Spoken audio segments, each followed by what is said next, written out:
11 পিসের একটা প্যাকেজ নির্ণয় করেছি প্রবাসী এক ভাইয়ের জন্য। তো এখানে আছে 6 পিস। কী কী বাচ্চা আমি দিচ্ছি একটু দেখাই। বিশ্বের সবচেয়ে বড় ও সুন্দর মুরগি কলম্বিয়ান লাইট ব্রাহ্মা, দেখুন কি সুন্দর কোয়ালিটি।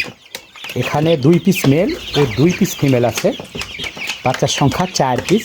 বাচ্চাগুলো বর্তমান বয়স 39 দিন। 5টা ভ্যাকসিন করানো আছে, 3টা গাম্বরো ও 2টা রানীক্ষেত। এছাড়া এই যে 31 দিন বয়সের এই বাচ্চাগুলো দেখুন, এই যে একদম দানব আকৃতির কলম্বিয়ান বাফ ব্রাহ্মা। ব্রাহ্মার মধ্যে এই কালারটা কিন্তু সবচেয়ে বেশি বড় হয়, দেখতে অসম্ভব সুন্দর। এটারও ভ্যাকসিন করা আছে 4টা, 2টা গাম্বরো এবং 2টা রানীক্ষেত।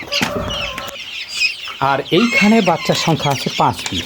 মাশাআল্লাহ, কোয়ালিটি দেখুন, ময়ূরের মতো কিন্তু অল টাইম লেজটা খাড়া করে রাখে। ওই যে নিচে পড়ে গেল, এই যে হোয়াইট টেল জাপানিজ বেনথাম, অসম্ভব সুন্দর দেখতে।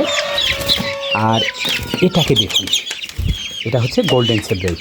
এগুলো ডিম পাড়ে অনেক বেশি, আর ছোট্ট জায়গার মধ্যে অনেকগুলো মুরগি পালন করা যায়। এই 11 পিস পাঠাবো আমার প্রবাসী ভাইয়ের কাছে, সবাই দোয়া করবে।